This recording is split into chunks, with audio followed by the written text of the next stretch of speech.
La verdad que la historia capta la atención, llama la atención, no importa la edad que uno tenga. A los niños obviamente les llama más la atención, sin embargo también a los adultos nos llama la atención las historias. Sin embargo, las historias traen lecciones importantes. Y a Jesús, como el gran maestro, le encantaba contar historias.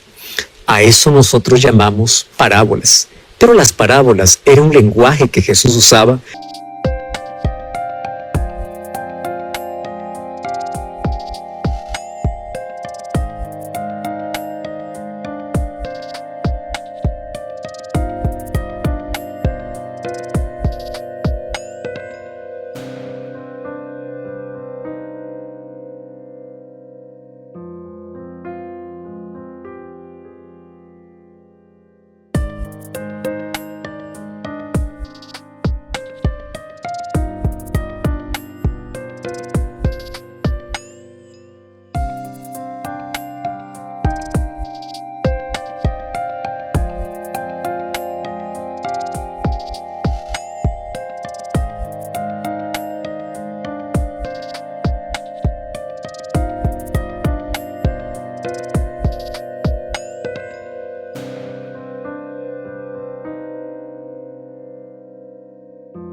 para traer de las cosas conocidas y llevarnos a un mundo desconocido, para traernos lecciones importantes para nuestra vida.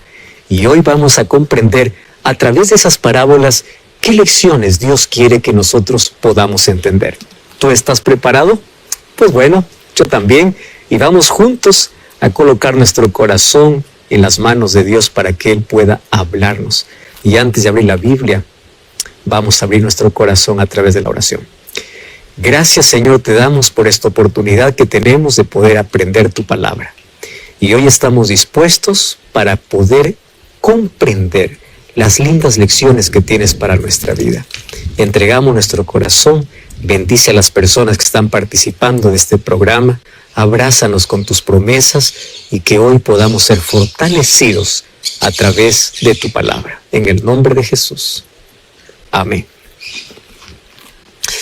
En un día común como todos, Jesús salió de la casa de Pedro para encontrarse con la multitud. Y claro que como maestro, él enseñaba las verdades espirituales más profundas por medio de las cosas más simples. Y esas cosas simples eran las cosas con las cuales se relacionaba la gente en su día a día. Jesús traía de lo conocido a lo desconocido. Y lo desconocido del reino celestial lo hacía comprensible a través de las cosas conocidas por todos. Y claro que los elementos familiares de la naturaleza les servían para poder explicar aquellas experiencias espirituales que eran menos conocidas. Su forma favorita de enseñar para Jesús era a través de parábolas. Una historia para poder explicar un aspecto específico de la verdad. Y sabes que la parábola no es un conglomerado de símbolos en el cual nosotros tenemos que ver cada detalle simbólico. No, es apenas una historia, muchas veces conocida, que sirve de un atractivo cofre para poder ver cuál es el tesoro, cuál es la joya que guarda dentro, cuál es la valiosa verdad que Jesús quiere entregar y que lo hace siempre con tanto amor y simpatía. Así que la parábola sirve siempre para aclarar las cosas, para que las lecciones puedan quedar claras y cristalinas como una aurora sin nubes. Servía para que inclusive las mentes enemigas, o sea, los que se oponían a Jesús, no entendían sus enseñanzas. Al mismo tiempo, mientras que para algunos resultaba oscuridad, para otros resultaba claridad. Y Mateo registra una colección de parábolas y todas ellas relacionadas con la predicación del Evangelio y con el reino de los cielos. Y para ello vamos a Mateo capítulo 13, versículo 1 y versículo 2. Dice: aquel día salió Jesús de la casa y se sentó junto al mar. Y entonces se sentó mucha gente, y entrando él en la barca se sentó, y toda la gente estaba en la playa. Sabes que como otras oportunidades, Jesús eligió un buen lugar para poder enseñar. Y ahora eligió la belleza del lago para enseñar. Por eso es que a este discurso incluso se le conoce como el Sermón del Lago. Ya vimos el Sermón de la Montaña. Este es el Sermón del Lago. Jesús se sentó a la orilla y esperó que la gente se reuniera. Y claro que no necesitaba él ninguna clase de publicidad, anunciando la hora, el lugar, el tema del discurso, no. Solo bastaba que Jesús pueda caminar por las calles de Capernaum o otro lugar y la gente le seguía. Todos allí estaban dispuestos a dejar sus actividades normales para dirigirse al lugar donde Jesús estaba enseñando, porque sus enseñanzas hacían tanto bien. Entonces la gente estaba en movimiento y obviamente ahí por caravanas se iban. No había violencia, no había gritos, simplemente todos salían con alegría porque sabían de que aquel encuentro tenía sabor divino. Aquel día, la luz del sol acompañaba el movimiento de las aguas transparentes que se tornaban azules por la luz del sol. Aquel color zafiro del lago se engastaba en aquel verde esmeralda de la grama y de las plantas que crecían alrededor del lago. Y Jesús obviamente que ya no pudo permanecer sentado a la orilla. Por eso, porque había tanta gente, y en ese momento Jesús decide mejor subir a una barca. Y allí los discípulos iban y venían y estaban todos organizando a la gente. Estaban acomodando a aquellos que llegaban tarde, aquellos que llegaban atrasados, y ellos estaban preparando para que todas las condiciones estén buenas para ese encuentro. Dice que Jesús se sentó en el barco y comenzó sus enseñanzas. Y Mateo capítulo 13, versículo 3 al versículo 9, comienza la primera parábola. Y dice así: he aquí, el buen sembrador salió para sembrar. Y mientras sembraba, parte de la semilla cayó junto al camino. Vinieron las aves del cielo y la comieron. Parte cayó en pedregales donde no había mucha tierra, brotó pronto porque no tenía profundidad de tierra, pero salió el sol, se quemó porque no tenía raíz y se secó. Parte cayó entre espinos y los espinos crecieron y la ahogaron. Pero parte cayó en buena tierra y dio fruto, a 100, a 60 y a 30 por uno. Y termina diciendo así: el que tiene oídos para oír, que oiga. Frase intrigante, de verdad. ¿Sabes qué? Todos hemos visto sembradores, o la gente que estaba allí estaba tan familiarizado con eso, porque todos ellos sembraban trigo. La gente era agricultor. Ahora, el cuadro que Jesús estaba contando estaba delante de sus ojos. Ellos podían contemplar allí aquella llanura de Genesaret que se extendía junto al lago donde Jesús estaba enseñando. Y allí sobre sus laderas y sobre la llanura habían varios sembradores echando la semilla en la tierra que ya estaba preparada. Otros estaban cosechando ya el fruto de las primeras siembras. O sea, esta era una historia que Jesús estaba contando, incluso ellos estaban presenciando.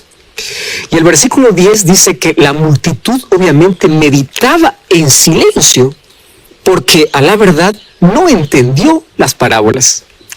Y los discípulos se acercaron y le preguntaron: ¿por qué es que hablas en parábolas? ¿Por qué? Y pareciera que el ser humano fuera el ser de los porqués. Porque siempre se pregunta por qué para todo lo que ocurre. ¿Por qué para todo lo que hace? ¿Por qué para todo lo que dice? ¿Por qué para todo lo que pasa? Y siempre tiene la misma pregunta: ¿por qué? ¿Por qué? ¿Por qué? La razón es única. Todos queremos entender por qué nos sucede eso. Claro que no está mal que pensemos así, porque Dios nos dio la razón para poder utilizarla, y cuestionarse no es malo. El problema no está en querer razonar las cosas. Ojalá que todos los seres humanos razonáramos para hacer o antes de poder realizar cualquier cosa. El problema está en la actitud de jueces que adoptamos. ¿Por qué motivo? Los seres humanos queremos saber por qué para determinar si lo que ocurrió está bien o mal. Por ejemplo, cuando muere un ser querido, ¿por qué? Cuando va mal en el negocio, ¿por qué? Cuando nos enfermamos, ¿por qué? O cuando vemos distante algunas cosas, ¿por qué? Y a veces la pregunta va un poco más allá. ¿Y por qué a mí? Lo que queremos decir es: ¿por qué a los otros no les pasa? Mejor que les pase a los otros. Y allí probablemente nuestro racionamiento nos lleve a culpar a Dios que está cometiendo una injusticia. ¿Por qué a mí? Y claro que no hay injusticia, porque las cosas malas ocurren a cualquier persona. Y no es injusticia. Recuerda que todos pecamos y la consecuencia del pecado es la muerte. Mejor sería si nosotros preguntásemos, ¿cómo? ¿Cómo podemos resolver esto? ¿O cómo podemos solucionar esto? ¿Sabes que el mayor problema en nuestra vida es el pecado? Y el pecado se elimina solamente cuando nos arrepentimos y aceptamos el sacrificio de Cristo por nosotros. Pero volvamos a la pregunta inicial. La pregunta de los discípulos es, ¿por qué hablas a la gente en parábolas? ¿Por qué? Y el versículo 11, Jesús responde y dice así, porque a vosotros os he dado saber los misterios del reino de los cielos, mas a ellos no. Y uno lee este texto y dice, pero esto es una injusticia, esto es una discriminación. ¿Acaso Jesús no había venido aquí con el interés de que todas las personas que escuchan lo puedan entender? Claro, ese es el interés de Cristo, pero va a depender de la sensibilidad espiritual. Y sensibilidad espiritual no todos lo tienen. Tú sabes que aquel que tenga sensibilidad espiritual se le dará más y tendrá en abundancia. Ustedes quieren saber, por eso es que a ustedes se les es dado conocer. Eso es lo que está diciendo Jesús para los discípulos. Y todos aquellos que busquen de manera sincera entender las enseñanzas de Jesús, le entenderán. Así como Jesús explicó a los discípulos, el Espíritu Santo explicará, abrirá el entendimiento de todos aquellos que con honestidad quieren aprender y entender. ¿Por qué? Porque esta verdad está abierta solamente para aquel que quiere entender. Pero para aquel que no quiere entender, aún viendo, no entiende. Eso es lo que Jesús está diciendo. Yo estoy diciendo claro, pero algunos no entienden por qué. Porque su mente está cerrada. Y tú sabes que los profetas ya en el Antiguo Testamento hablaron de esta realidad. Y esto obviamente aquí se está repitiendo. Por ejemplo, cuando vamos a Jeremías, capítulo 5, versículo 21 al 23, allí dice, oíd ahora, pueblo necio y sin corazón, tiene ojos y no ve, tiene oídos y no oye. El profeta Ezequiel ya habló en el capítulo 12, versículo 2. Dice, hijo de hombre, tú que habitas en una casa rebelde, de los cuales tienen ojos para ver, pero no ven, tienen oídos para oír, pero no oyen, porque son rebeldes. Presta atención aquí. La rebeldía y el corazón falso cierran la sensibilidad espiritual. Tú puedes escuchar las palabras, pero falta esa actitud sumisa para obedecerlas. Por eso es que todos, aunque oyen, no entienden. Solo aquel que quiere hacer la voluntad de Dios es aquel que va a entender correctamente. Y claro que también aquí se cumple en ellos lo que el profeta Isaías ya profetizó para el pueblo en su tiempo. En Isaías capítulo 6, versículo 9 y versículo 10. Allí dice, por mucho que oigan, pues no entenderán. Por mucho que vean, no percibirán. Porque el corazón de este pueblo se ha vuelto insensible. ¡Wow! Se han embotado los oídos, se les ha cerrado los ojos. De lo contrario, verían con los ojos, oirían con los oídos, entenderían con el corazón y se convertirían y yo los sanaría. ¿Te das cuenta que entender tiene que ver con arrepentimiento? Y sabes que la insensibilidad espiritual es como la ceguera. El ciego no ve y pierde contacto directo con la realidad física. Así también el insensible no siente y pierde contacto directo con la realidad espiritual de lo divino. El que siente las cosas de Dios es un ser humano abierto al Espíritu de Dios. Porque el ser humano reducido solamente a sentir las cosas humanas no entiende las cosas espirituales, aun cuando el Espíritu Santo trabaje. Esto le parece que es una locura. Entonces, el mundo espiritual de sentir surge cuando tú tienes una relación sumisa a Dios. Y esto surge de manera natural, así como surge el pensamiento del cerebro. Y ahora Jesús dice para sus discípulos, ustedes son dichosos. Dichosos porque ven y oyen. ¿Qué cosa es lo que veían? ¿Qué cosa es lo que oían? Lo que los profetas anunciaron. Ellos veían a Jesús, veían al Mesías, lo que los profetas solamente lo profetizaron. Los discípulos eran dichosos de poder ver y oír. Y a partir del versículo 18 hasta el versículo 23, Jesús completa o allí da el significado de la parábola del sembrador. Y allí Jesús dice, pues se trata del nacimiento del reino de los cielos en el corazón humano. Y ese nacimiento no viene por acción de guerreros valientes, no surge por conquistas del poder humano, no viene por la astuta diplomacia, no llega por la habilidad política de líderes sagaces, no nace por el juego de las fuerzas económicas sutiles, no. Cuando el reino llega al corazón, crece sin ruido y crece como una semilla. Qué interesante, ¿verdad? A veces tú sabes que la semilla se pierde. ¿Por qué? Porque alguien escucha la palabra de Dios, pero no la entiende. Entonces viene el maligno y se lo lleva. Porque esa es la semilla sembrada junto al camino, que dice que los pájaros lo comieron. ¿Qué representa? Son oyentes distraídos, envueltos en sus propios pensamientos egoístas. Ahí están cautivados por sus bajas tendencias. Y claro que tienen el alma endurecida y paralizada sus facultades espirituales. Por eso es que su corazón, su mente, se ha vuelto duro como la tierra. La tierra se endurece porque es pisoteada por los hombres y por los animales. Por eso es que ya nada puede penetrar. Estoy hablando del camino en sí. Por eso es que el camino es duro. En cambio, hay otros que representan el terreno pedregoso. Ellos son aquellos que reciben la semilla con alegría. Y esa semilla es la palabra de Dios. Pero les dura poco tiempo. ¿Por qué? Bueno, ahí vienen los problemas personales, ahí vienen las burlas por causa de la palabra que han recibido. Y ellos se desaniman y se apartan rápido.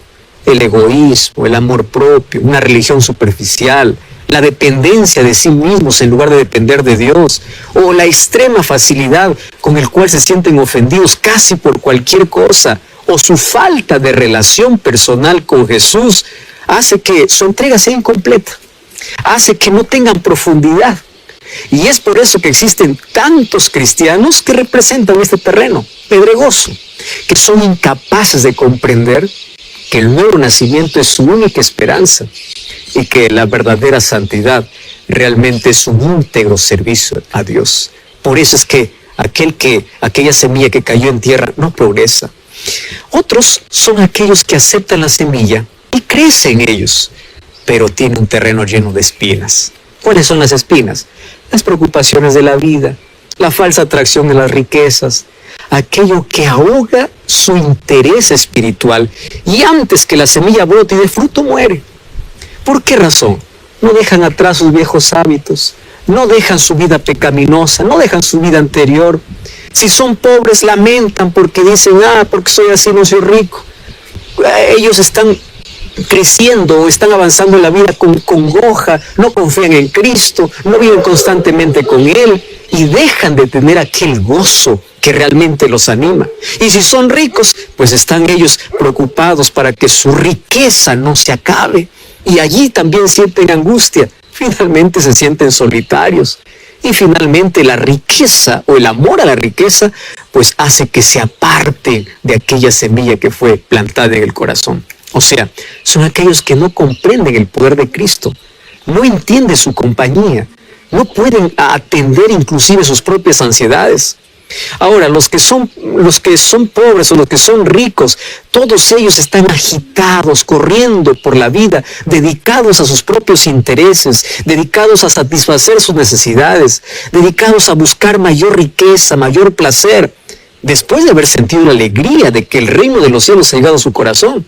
Pero resulta que los intereses de la vida hacen que crezcan espinas, que puedan ahogar la semilla que fue plantada allí en el corazón. Y esas espinas hacen que tú ya no puedas orar, no busques en la Biblia aquello que necesitas. Te vuelves un religioso formal, sin alegría, con sufrimiento. Al principio comprendes un poco, después ya no te importa y las espinas ahogan la semilla. Pero sabes que la semilla del reino nunca se pierde toda, porque dice que la mayor parte de ella obviamente cayó en tierra fértil. ¿Quiénes son ellos? Aquellos que escuchan la palabra, la entienden, aquellos que se rinden a la convicción del Espíritu Santo, aquellos que confiesan sus pecados, aquellos que aceptan la gracia de Jesús, aquellos que sienten regocijo por la ternura y el amor de Dios, aquellos que cubren sus pecados con la misericordia de Dios. Entonces el Espíritu Santo usa su respuesta y construye en ellas una fe fuerte, duradera. Y la palabra de Dios pues cobra una fuerza viva en su experiencia. Y la palabra de Dios es vida para ellos si lo buscan. Y ellos son obedientes, ellos sirven a Dios con gozo. Entonces el reino de los cielos crece y crece en abundancia y da fruto y cada vez más fruto. ¿Y qué cosecha no produce alegría? Claro, mucho más la cosecha que se hace por crecer en el reino de los cielos. Entonces Jesús quería contar esto para que sus discípulos pudiesen entender una verdad tan simple. El reino de los cielos crece sin pompa, no crece como los reinos humanos. Todos los creyentes son sembradores y en toda siembra hay riesgos. Ahora fíjate, los sembradores del tiempo de Jesús, obviamente que también vivían allí en ciudades amuralladas para proteger la semilla de los ladrones, que siempre pues allí acechaban durante las noches. Así que ellos salían a sembrar durante el día y claro que era riesgoso. Y Jesús dejó la protección segura del cielo también para poder venir a la tierra llena de peligros. ¿Pero para qué? Para sembrar la semilla de su palabra. Y sabe que esta semilla en algunos corazones dará grande cosecha. Y esa cosecha vendrá con alegría, con celebración, vendrá con abundancia. A través de esta parábola Jesús nos enseña que aunque la palabra es única, hay 4 reacciones diferentes. Y cada persona reacciona de acuerdo a su sensibilidad espiritual. Hay algunos que aceptan la palabra, sin embargo, no están dispuestos a abandonar algunas costumbres. Hay algunos que aceptan la palabra, pero no sienten la profundidad de su experiencia real con Cristo. Al contrario, se contentan con la superficialidad. Hay otros que aceptan la palabra, pero permiten que las distracciones de este mundo ahoguen la palabra. Sin embargo, ese terreno fértil que acepta la palabra, vive de acuerdo a la palabra, obedece a la palabra, crece en la palabra, es aquel terreno que Dios está buscando. La pregunta es, ¿cuál de estos 4 corazones representa tu vida? ¿Cuál de estos 4 terrenos representa tu vida? ¿Eres buena tierra? ¿Estás permitiendo que la palabra de Dios pueda crecer en tu vida? Bueno, pero es apenas la primera parábola. Y luego Mateo nos continúa hablando que Jesús contó aquel día otras parábolas. Ahora veamos la siguiente parábola.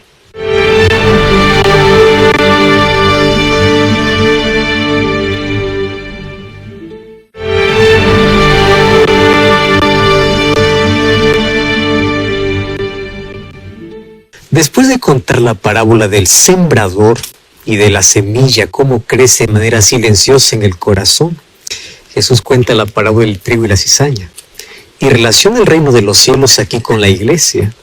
¿Sabes que la iglesia es el lugar donde se juntan miembros buenos como el trigo y falsos como la cizaña? La pregunta es, ¿qué vamos a hacer con aquellos falsos? ¿Los vamos a expulsar de la iglesia? Vamos a ver qué dice Mateo capítulo 13, versículo 24 en adelante. Dice, el reino de los cielos es semejante a un hombre que sembró buena semilla en su campo. Es un hombre que sembró buena semilla. Sin embargo, él tenía un enemigo. Y de esos enemigos que vienen sembrando malas semillas para poder arruinar la cosecha o para poder colocar al dueño en dificultades, en pérdidas. Un enemigo que tenía tanta maldad. Dice que este vino de noche y sembró cizaña sobre el trigo. Nadie lo supo. Y claro, cuando brotaron las 2 plantas eran muy parecidas. Crecieron sin que nadie lo notara. Pero la disimulación no puede durar para siempre. Porque cuando se forma la espiga en el trigo, ¿qué cosa va a producir la cizaña? Nada. Entonces los siervos pues informaron de ese desastre al dueño y le preguntaron, ¿qué vamos a hacer? ¿Usted quiere que nosotros arranquemos a la cizaña? ¿Qué cosa respondió el dueño? No lo hagan. Dejen que el trigo y la cizaña puedan crecer juntos. Ahora, porque si ustedes arrancan la cizaña, por arrancar la cizaña, probablemente sus raíces estén mezcladas con el trigo y puedan hacer daño al trigo. entonces esperemos hasta la cosecha. Y es allí donde los segadores van a separar a la cizaña del trigo, y bueno, al trigo lo van a colocar a un lado y a la cizaña a otro lado para ser quemada. El trigo va para el granero, en cambio la cizaña va para el fuego. Cuando los discípulos escucharon esta parábola, pues se quedaron muy inquietos. Y claro, ellos entendieron bien que los buenos y los malos están juntos. Pero la verdad es intolerable pensar cómo a veces los malos hacen tanto daño a los buenos. Y ellos esperaban pues que la gente se fuera para poder preguntar. Y aunque Jesús continuó contando otras parábolas, el versículo 36 dice que cuando la gente se fue despedida y cuando Jesús entró allí en la casa, los discípulos se acercaron y le dijeron: explícanos la parábola de la cizaña en el campo. Ahora estaban solos allí en la casa de Pedro. Y los discípulos allí se acercan y le dicen: queremos una explicación, porque la verdad no estamos entendiendo mucho. Y a partir del versículo 37, Jesús explica. Y él dice: miren, el que sembró la buena semilla es el Hijo del Hombre, o sea, él mismo. Y ese título obviamente lo identificaba como el Mesías encarnado, como el único divino humano, aquel que se encarnó. Ese Hijo del Hombre está haciendo referencia a él. Versículo 38 dice que el campo obviamente es el mundo.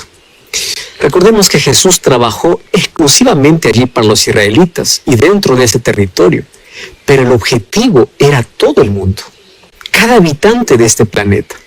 Y claro que por medio del Espíritu Santo esa obra hoy continúa en el corazón humano, pero resulta que el trigo crece y madura y así se guarda para el granero del Señor, pero también está la cizaña. Y mira lo que dice el versículo 38, la siguiente parte: la buena semilla son los hijos del reino y la cizaña son los hijos del malo, pero están juntos ahora ¿dónde? En la iglesia. Los hijos del reino son aquellos que han nacido de la palabra de Dios, aquellos que se han convertido de verdad porque han permitido que el Espíritu Santo obre en su corazón. O sea, cuando un pecador se convierte y se torna cristiano, se torna un seguidor de Jesús, se torna un imitador de Jesús, es una persona liberada del reino de las tinieblas para ser transformada para el reino de los cielos. Ese es un cristiano auténtico, ¿comprendes? Sin embargo, la cizaña, pues las cizañas son aquellos cristianos falsos, aquellos que han seguido el mismo proceso en un comienzo, pero no han permitido que el Espíritu Santo trabaje en sus corazones. Y sabes que aquellos son aquellas personas que más importancia dan a ritos, a normas, a errores, aquellos que están criticando para todo el mundo. Su mente enemiga siempre complica la vida de los demás, crea conflictos, están dividiendo. La cizaña está en toda parte. A partir del versículo 39 hasta el versículo 43, allí dice con claridad: el enemigo es el diablo. Él es quien introduce incluso en la iglesia a falsos cristianos. ¿Para qué lo introduce? Para destruir el prestigio de la iglesia. Y muchas veces lo consigue, porque al colocar a personas que dicen ser cristianas, pero tienen un carácter contrario a la de un cristiano, ¿qué cosa están haciendo? Deshonrar a Dios. Y están poniendo en peligro la salvación de muchas personas. Muchas personas miran ese conducto y dicen: no, yo no quiero ser cristiano, porque su obra es una obra de maldad, de confusión. Ahí está la cizaña, ¿entiendes? Ahora, la siga que habla la parábola es el juicio final de este mundo. O sea, cuando el trigo y la cizaña serán definitivamente separados, cada uno a su destino, que es totalmente diferente, eso ocurrirá en la siega del fin del mundo. ¿Y quiénes son los segadores? Pues los ángeles. Ellos son los que juntarán a los escogidos desde los 4 cantos de la tierra para su reino, dice en el libro de Mateo 24:31. Y al mismo tiempo, pues juntará la cizaña, separará el trigo de la cizaña, separará los falsos creyentes de aquellos creyentes auténticos. Cada uno tiene un destino diferente. Pero la tentación de separarlos antes del tiempo siempre será una realidad difícil de resolver. ¿Sabes por qué? Porque hay en la iglesia siempre una tensión entre el trato prudente a la cizaña y la acción disciplinaria al pecador que no es arrepentido. Entonces, por favor, no te alarmes al no ver cristianos sinceros en una iglesia, al ver que hay hipocresía y mentira en muchos. Tampoco los acuses, ni des la espalda a Dios por causa de ellos. Ora para que ellos puedan arrepentirse, para que el Espíritu Santo pueda continuar trabajando en sus corazones. Pero tú continúa fiel. No mires la conducta de algunas personas, porque recuerda, trigo y cizaña van a existir siempre. Mira solamente a Jesús. No es nuestra misión condenar a la cizaña. No es nuestra misión eso. Ahora, muchos de los que nosotros podemos considerar que están perdidos, finalmente se arrepienten y terminan en el reino de los cielos, porque a veces nosotros juzgamos mal. Nosotros no sabemos el final de cada ser humano. Tú sabes que muchas veces nosotros consideramos a algunas personas diciendo, ellos están perdidos, pero nadie sabe que al momento final se arrepintieron y permitieron que el Espíritu Santo completara su obra. Tú cuando busques una iglesia, no mires sus miembros, busca que la iglesia tenga fundamento en la palabra de Dios, porque si miras sus miembros siempre va a haber trigo y cizaña. Y volviendo a la continuación de las parábolas de Jesús, Jesús continúa hablando sobre cómo la semilla crece en aquel que aceptó el reino de Dios en su corazón. Volvamos al versículo 31 y 32. Dice Jesús, dijo otra parábola, el reino de los cielos es semejante al grano de mostaza. ¿Sabes que la mostaza, el grano de mostaza es una semilla muy pequeña, la más pequeña de todas? Pero dice que crece más que todas las hortalizas y se convierte en un árbol. Se hace tan grande que vienen las aves y anidan en sus ramas. Eso es lo que Jesús contó aquí en la parábola. O sea, el reino de los cielos no se parece en nada a ninguno de los reinos que existen aquí en la tierra. ¿Por qué? Porque todos los reinos humanos surgieron por la acción del poder de los humanos. Pero el reino de los cielos es diferente. El reino de los cielos es un reino de humildad, que fíjate que comienza pequeño, como una semilla. Al principio es tan insignificante, pero como la semilla tiene vida. Tiene vida. Así que ahora no importa el tamaño, porque si es pequeño y tiene vida, va a crecer. No se trata de un reino como los reinos humanos. Se trata del poder de la vida.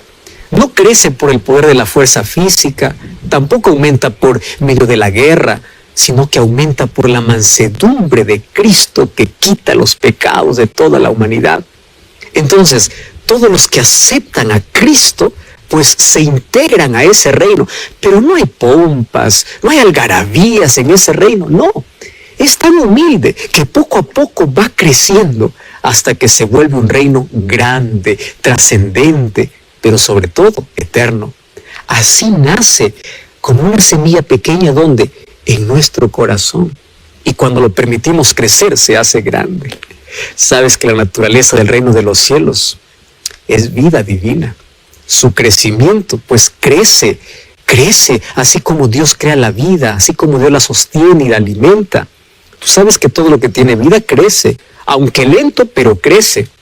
Entonces, el reino de los cielos no crece como los fuegos artificiales, que son instantáneos y fugaces. Crece como la vida, que va de a pocos, pero finalmente dice que es eterno. Así también el reino de los cielos crece oculto en el corazón de las personas, de manera simple, de manera lenta. Primero crece como una semilla, una palabra simple del Evangelio, la palabra de Jesús, la palabra de las Escrituras. Luego comienza a echar raíces en nuestra vida. Luego conmueve el sentimiento y hace sensible cualquier entraña endurecida. Luego despierta la voluntad dormida. Y luego trae una profunda contrición por el pecado y comienza ahí la experiencia del arrepentimiento. Tú sabes que el reino de los cielos ha comenzado a crecer y lentamente hará su obra hasta completarla, solo bajo la influencia del Espíritu Santo, que crece y crece solo cuando tú lo permites. Y Jesús continúa contando, ahí en el versículo 33, otra parábola, que el reino de los cielos es como la levadura que tomó una mujer y escondió 3 medidas de harina hasta que todo fue leudado. Es interesante porque aquí su enseñanza específica está en la tarea de leudar, o sea, de transformar a la persona de adentro hacia afuera. Sabes que todos los líderes religiosos de Israel estaban interesados solamente en la parte externa, en la parte formal, lo externo, pero no lo interno. Esos líderes querían transformar la conducta sin preocuparse por la persona misma, si está transformada o no. Hoy hay muchos que intentan solamente cambiar por afuera. No te vistes así, no hables así, cambios externos que no vienen de un corazón arrepentido. Por eso es que su comportamiento es formal, frío, es externo, hipócrita, sombrío, porque por fuera puede ser perfecto, pero por adentro. Te das cuenta, esa era la religión de ese tiempo. En cambio, el verdadero cristianismo, el reino de los cielos cuando viene la vida, va en dirección opuesta. No transforma directamente por fuera, comienza transformando por dentro, va desde el interior de la persona. Entonces, cuando la persona es transformada por dentro, cambia por afuera. Su obediencia es verdadera, es placentera, es feliz. Y eso le otorga una sensación de plenitud, que cada vez se hace más completa, que cada vez es más segura, porque comienza a tener una visión diferente de la verdad, porque posee algo viviente dentro de sí, que controla sus deseos, que purifica sus pensamientos, que puede ablandar sus actitudes, que puede fraternizar las relaciones y que aumente el horizonte de su vida espiritual. Por eso Jesús tomó allí la imagen de la levadura. Ojo que aquí, en esta parábola, la levadura no es símbolo del pecado. Aquí lo que está representando es cómo el Espíritu Santo transforma el corazón de adentro hacia afuera. Así como la levadura lo colocas en la harina y ves que todo lo transforma, el Espíritu Santo hace una transformación interna por el poder y la gracia de Dios. Y esa transformación ocurre desde adentro. Desde adentro va cambiando y claro que en lo exterior también va cambiando.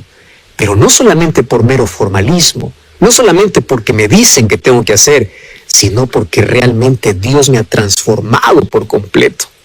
Sabes que la cultura, la educación, tienen muchos elementos que nos benefician, pero ninguna de ellas puede transformar a una persona. Yo conozco personas que tienen llenos de títulos la pared, pero el corazón no transformado. Porque el único que puede transformar nuestro interior es Dios, es su gracia. Y ese es el poder de Dios que trabaja. Y estas últimas parábolas del reino tienen aquella enseñanza necesaria para saber primero a valorar el reino de los cielos y a pagar su precio real para poder poseerlo. La primera parábola es la parábola del tesoro escondido. Versículo 44 dice que el reino de los cielos es como un tesoro escondido en un campo, que un hombre la descubrió y lleno de alegría va, vende todo lo que tiene y compra aquel campo. Ojo, compra. ¿Y ese tesoro quién es? Ahora lo vamos a descubrir. Fíjate lo que sucede. No era raro que se encontraran tesoros escondidos en campos abandonados. Por eso esto era una historia familiar para la gente. Habían muchos que usaban este recurso para poder proteger sus riquezas. Lo enterraban. Recuerda que antes no habían bancos. Y porque habían tantos ladrones, ¿verdad? Entonces preferían allí enterrar sus tesoros en algún lugar. Otras veces las naciones vecinas invadían el territorio y se quedaban pues con aquellos objetos. Otras veces las personas se olvidaban dónde enterraban su tesoro. Entonces puede ser de que se olvidaron o la persona que enterró el tesoro vino la muerte súbita y no dio la información a nadie. O sea, esta historia era común en ese tiempo.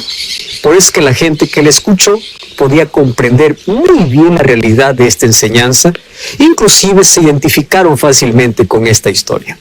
Ahora, vamos a la historia. El hombre que encontró el tesoro era un simple trabajador, como casi todos ellos. Y claro que él no estaba buscando un tesoro.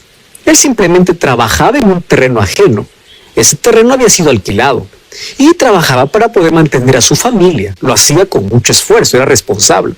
Mientras él está arando la tierra, su arado choca con algo que el ojo humano no puede ver a simple vista. Entonces comienza a cavar y se encuentra con un tesoro. Imagínate en ese momento, por su mente pasa la mayor alegría de una a otra. Según las costumbres de ese entonces, pues el tesoro era del dueño del terreno, ¿verdad? Pero él no quiere perder ese tesoro, pero tampoco quiere obtenerlo de manera ilegal, él no quiere robarlo. y solamente había una manera de hacer las cosas correctas. ¿Cuál era la manera de hacer las cosas correctas? Pues comprar todo el terreno. Así que de nuevo entierra allí el tesoro, y mientras lo entierra, su corazón, su mente está allí diciendo, ¿cómo voy a tener ese tesoro? Entonces él tiene un plan. Va a su casa, vende todo lo que tiene porque quiere ese tesoro. Solo que cuando llega a su casa, pues su familia no entiende. La familia dice, este se ha vuelto loco. ¿Cómo es que está vendiendo todo lo que tiene para poder comprar un campo abandonado, un campo que no vale nada? Lo que pasa es que ellos no saben del tesoro que encontró. Sin embargo, aquel que está vendiendo todo sí sabe. Por eso es que no le afecta que la gente le diga loco, que la familia se ofenda. No le importa, porque él tiene la seguridad absoluta que él encontró un tesoro y su alegría crece, se multiplica. Finalmente compra el campo, ahora el tesoro es suyo. ¿Por qué? Porque ahora compró, pero primero tuvo que vender todo. Ahora fíjate, dos cosas principales enseña esta parábola. Primero, el hombre descubre el reino de los cielos, porque ese tesoro es el reino de los cielos. No es que lo anda buscando. Tú sabes que para muchas personas el reino de los cielos se presenta en la vida como un hecho sorpresivo. No lo están buscando, pero lo encuentran. Algunos encuentran el tesoro del reino de los cielos a través de un libro, de una revista, de un programa de radio, un programa de televisión, a través de un amigo, a través de cualquier medio que le permite entrar en contacto con la Biblia. ¿Por qué razón? Porque en esta parábola el campo es las Sagradas Escrituras. Y es allí donde se encuentra el mayor tesoro. ¿Cuál es ese tesoro? El Evangelio. Y el Evangelio es aquel que trae el reino de los cielos. Entonces hay gente que no lo busca, pero lo encuentra. Y cuando lo encuentra, no lo desprecia. No coloca tontas excusas diciendo, sí, me gusta, pero no, después. No, hace todo lo posible para poder obtener la salvación. ¿Correcto? Número 2. Es la alegría de aquel que encuentra el reino de los cielos. ¿Por qué? Porque este hombre, cuando encontró ese tesoro, él estuvo lleno de alegría. Tanto así que vendió todas las posesiones del reino, o de su casa, para poder obtener aquel reino.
Aquel tesoro.